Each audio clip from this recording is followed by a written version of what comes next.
Good morning students. BST में chapter 10 आज देखेंगे गिरवी अनुबंध के संबंध में वैधानिक प्रावधान। 9th चैप्टर में आपने पढ़ा था गिरवी क्या होता है, और दोबारा फिर देखिए, जब किसी माल का निक्षेप किसी ऋण या वचन के पालन के लिए प्रतिभूति के रूप में किया जाता है तो इसे गिरवी कहते हैं। प्रतिभूति का क्या मतलब है? जमानत। जब ऋण लेने पर कोई व्यक्ति अगर अपना माल जमानत के तौर पर दूसरे व्यक्ति के पास रखता है तो ये गिरवी कहलाता है।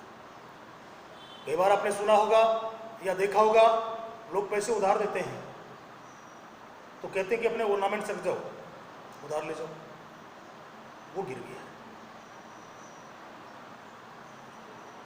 माल को गिरवी रखने वाला व्यक्ति गिरवी कर्ता कहलाता है, और जिस व्यक्ति के पास माल गिरवी रखा जाता है उसे गिरवी ग्राही कहते हैं।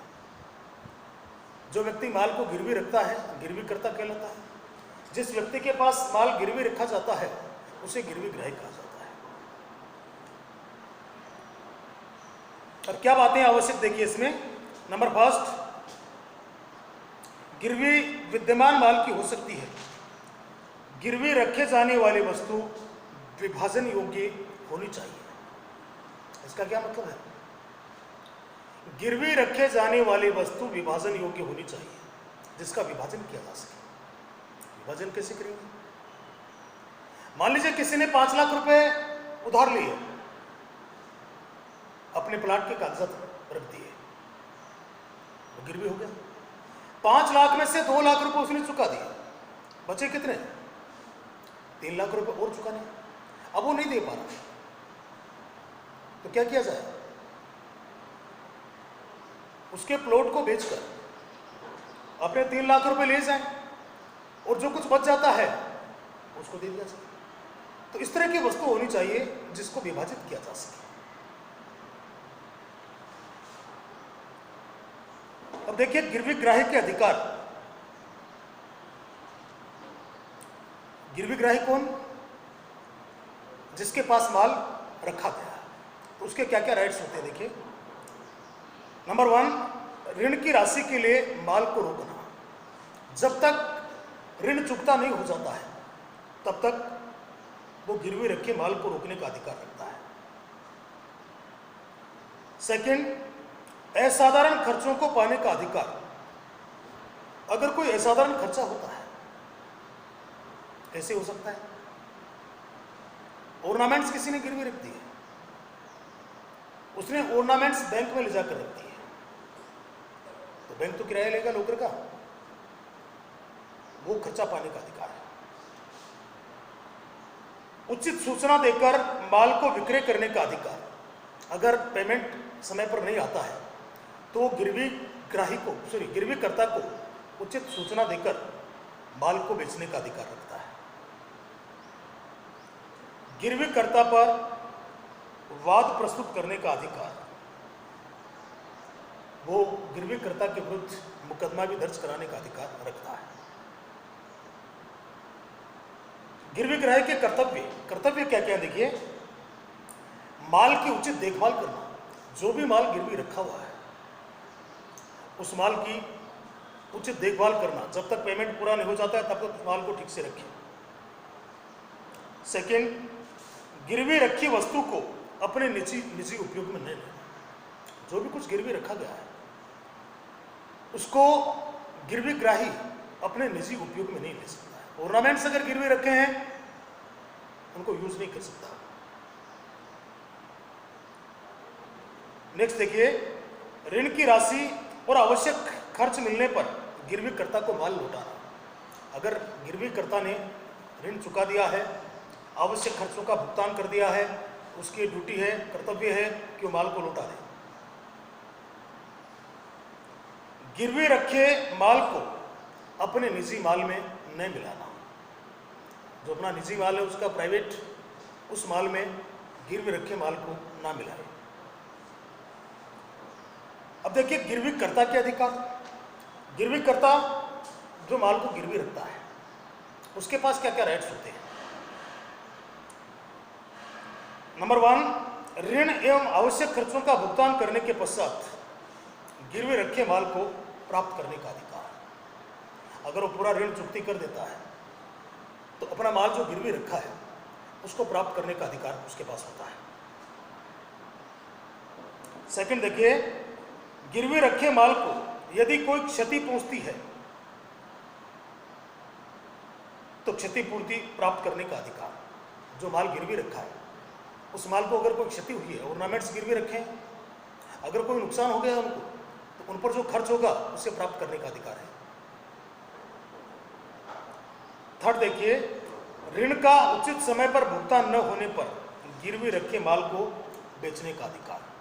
अगर वो ऋण का उचित समय पर भुगतान नहीं कर पाता है तो अपना माल जो गिरवी उसने रखा हुआ है उस माल को बेचने का अधिकार भी उसके पास होता है, बेचकर उसका पैसा चुका सकता है। कर्तव्य क्या क्या है गिरवीकर्ता के? नंबर फर्स्ट, माल के समस्त दोषों को प्रकट करना। जो माल रखा जा रहा है उसमें अगर कोई दोष है तो उसे बता देना चाहिए। यथा समय ऋण का भुगतान कर देना चाहिए। जो भी टाइमिंग भुगतान के लिए दिया गया है उस टाइम पर भुगतान कर देना चाहिए। माल के विक्रय से पहले वचन को पूरा कर माल छुड़ाना। इससे पहले कि माल को बेच दिया जाए उससे पहले अपने वचन को पूरा करके उसे अपने माल को अपने कब्जे में ले लेना चाहिए, छुड़ा लेना चाहिए। यदि माल के एक से अधिक स्वामी हैं तो सभी स्वामियों की सहमति से कोई भी सहस्वामी माल को गिरवी रख सकता है। अगर माल के एक से अधिक स्वामी है, हमारे पास प्लॉट है, 4 भाइयों का है, तो चारों की सहमति से कोई भी भाई उसको गिरवी रख सकता है। अब देखिए, एजेंसी संबंधी आवश्यक प्रावधान। एजेंसी क्या है? एजेंसी एजेंट और प्रधान के बीच एक ठहराव है।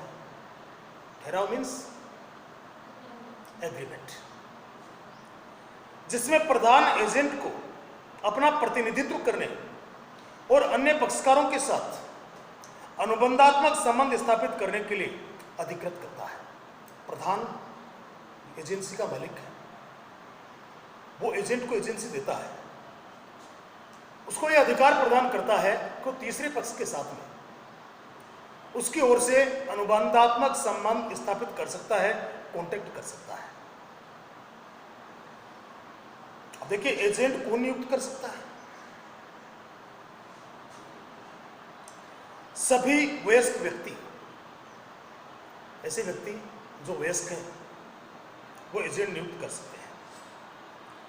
सभी स्वस्थ मस्तिष्क के व्यक्ति, स्वस्थ मस्तिष्क के व्यक्ति भी एजेंट की नियुक्ति कर सकते हैं। ऐसे सभी व्यक्ति जिन्हें देश के किसी कानून द्वारा अयोग्य घोषित नहीं किया गया है और न्यायालय द्वारा नियुक्त संरक्षक द्वारा नियुक्ति। अब कौन व्यक्ति एजेंट बन सकता है?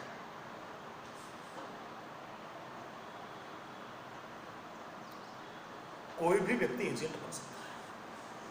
कोई भी कौन? अवयस्क, दिमाग से पैदल अगर पागल है वो भी एजेंट बन सकता है। कैसे बन सकता है? अवयस्क पागल व्यक्ति अनुबंध करने की क्षमता रखते हैं क्या? तो फिर एजेंट कैसे बन सकते हैं?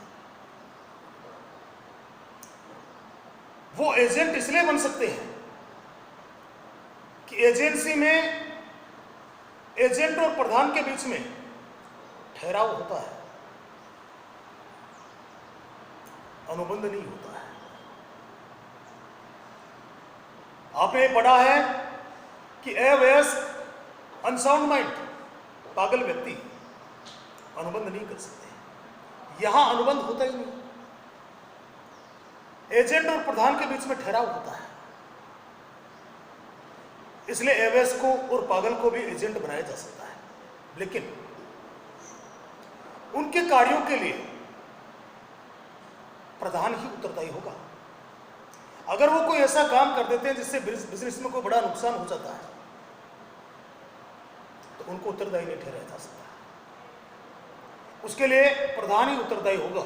इसलिए जनरली अवयस्क और पागल व्यक्ति को प्रधान एजेंट नहीं बनाता है। तो देखिए, कोई भी व्यक्ति एजेंट बन सकता है, चाहे उसमें अनुबंध करने की क्षमता हो या नहीं।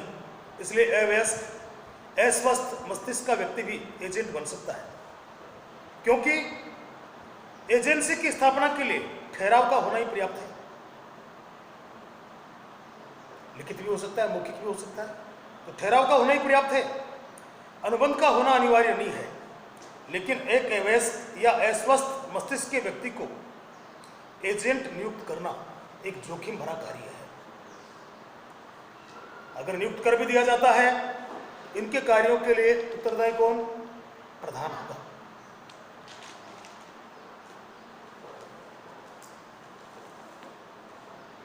अब देखिए, एजेंट और नौकर में क्या अंतर है, और एजेंट और ठेकेदार में क्या अंतर है? ये क्वेश्चन हर साल बोर्ड के एग्जाम में आता है।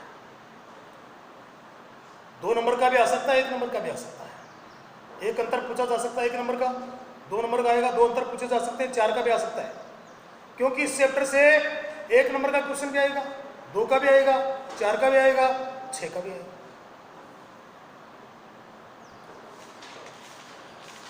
तो क्या अंतर है? देखिए, नंबर 1, एजेंट तीसरे पक्ष के साथ अपने प्रधान की ओर से अनुबंधात्मक संबंध स्थापित कर सकता है,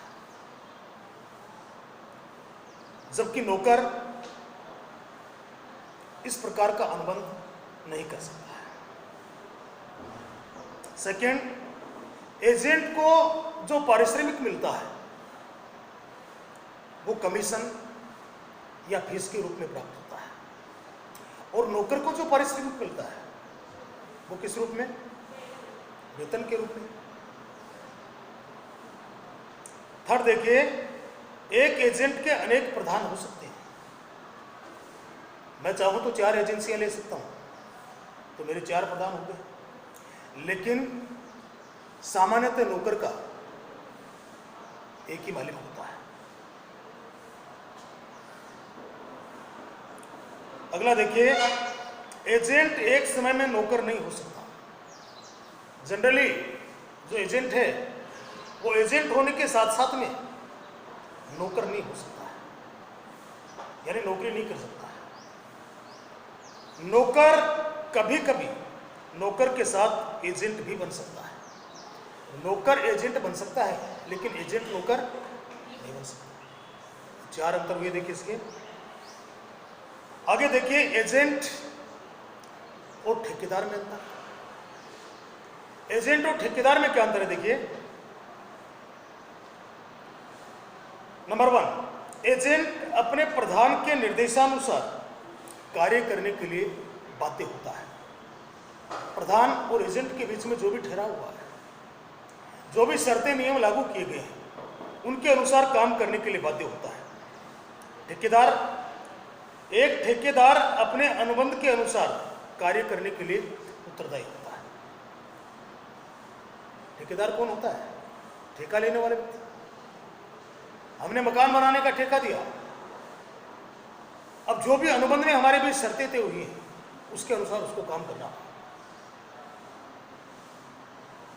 दूसरा अंतर देखें, एक एजेंट एक समय में ठेकेदार नहीं बन सकता है, यानी 2 काम एक साथ नहीं कर सकता, जबकि ठेकेदार कभी कभी एजेंट भी बन सकता है। तो ये 2 अंतर हुए, और दोनों अंतर इंपॉर्टेंट हैं।